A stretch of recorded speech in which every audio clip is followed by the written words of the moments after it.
Muy buenos días, jóvenes de quinto semestre. Bienvenidos a su clase de historia de nuestro tiempo. El tema que seguiremos tratando es acerca de las colonias en Latinoamérica. Hemos visto los antecedentes de la independencia, no solamente de México, sino de otras colonias en Sudamérica. Hemos visto que hubo bastantes motivos y surgimientos de movimientos armados en distintas partes, no solamente de la Nueva España, sino también en las colonias sudamericanas.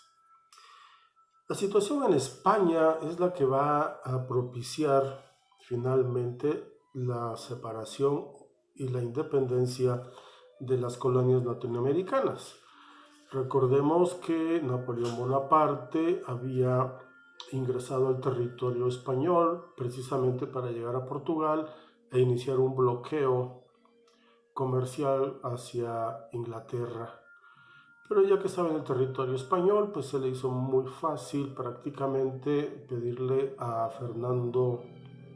Carlos IV, que era el rey de España, que abdicara en favor de su hijo Fernando VII y que éste abdicara en favor del mismo Napoleón, y finalmente Napoleón le dejó a su hermano José Bonaparte la gubernatura del país español. Eso obviamente va a traer como consecuencia que los españoles se levantaran en armas y van a luchar contra los franceses que estaban ocupando el trono español. Va a terminar, como habíamos visto, proclamando una constitución, la Constitución de Cádiz, y aunque restituyeron al rey Carlos IV, finalmente este ya no tenía ni el poder ni tampoco tenía las facultades para seguir gobernando. Esto va a traer consecuencias aquí, por ejemplo, en la Nueva España, ya que los criollos van a ver con buenos ojos que pues, había un rey europeo, francés, gobernando España y las colonias, y eso pues no estaba bien visto, puesto que ellos le habían jurado obediencia, inclusive los peninsulares, al rey español y no al rey francés. Pues todo el mundo sabe, aquí en México el que inició el movimiento de independencia es el cura don Miguel Hidalgo y Costilla, y en el sur va a ser don José María Morelos y Pavón. Van a ser 10 años largos de lucha para la independencia de la Nueva España, y finalmente en septiembre del año 1821 se va a reconocer la independencia de la Nueva España. Pero no obstante ello, los españoles seguían en el castillo de San Juan de Ulúa, en Veracruz, el cual, bueno, ahora ya puedes llegar en auto, pero en ese entonces pues es una pequeña isla, una fortificación para defender a Veracruz de los ataques de los piratas.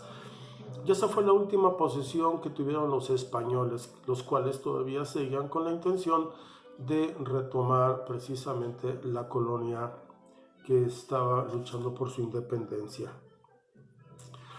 Recordarán que el que logró la independencia finalmente va a ser Agustín de Iturbide junto con Vicente Guerrero, los cuales van a hacer un plan, el llamado Plan de Iguala, y el cual de ahí va a surgir el ejército trigarante, que es el que va a lograr la independencia de México.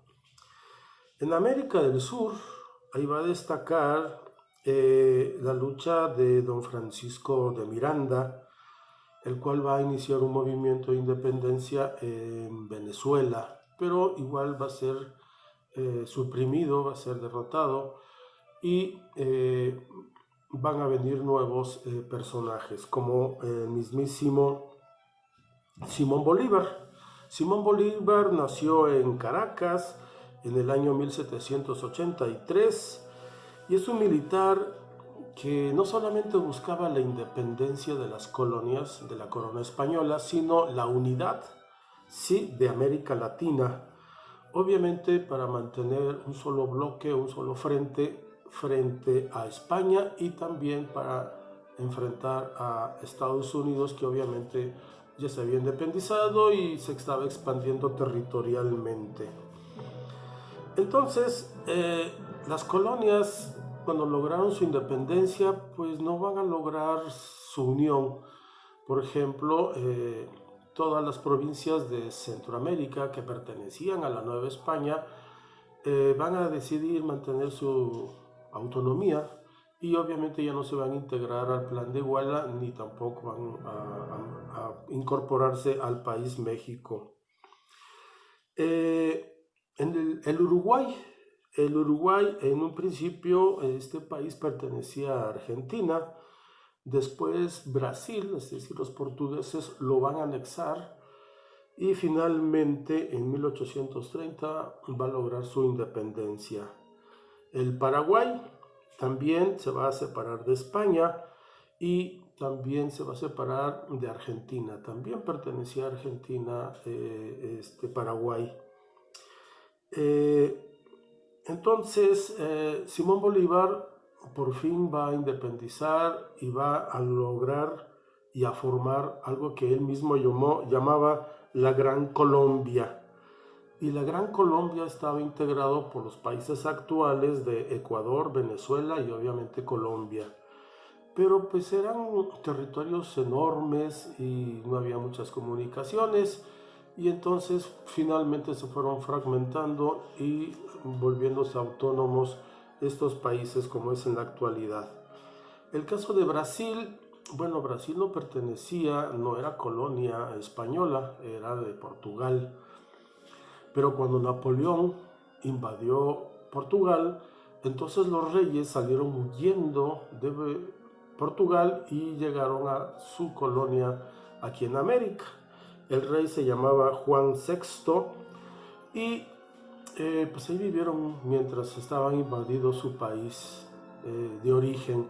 Cuando finalmente Napoleón Bonaparte fue derrotado en Europa, ya lo vimos, inclusive cómo falleció, el rey de Portugal va a regresar a su patria para seguir gobernando y dejó a su hijo para que gobernara la colonia de Brasil.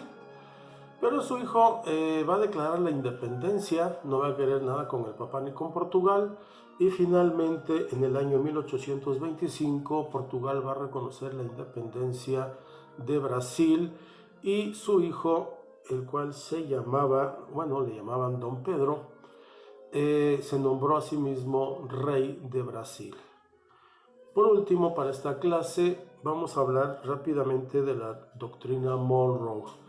Monroe es un presidente, o fue un presidente norteamericano, y veía que España y otros países, sobre todo España, estaban tratando de recuperar sus colonias.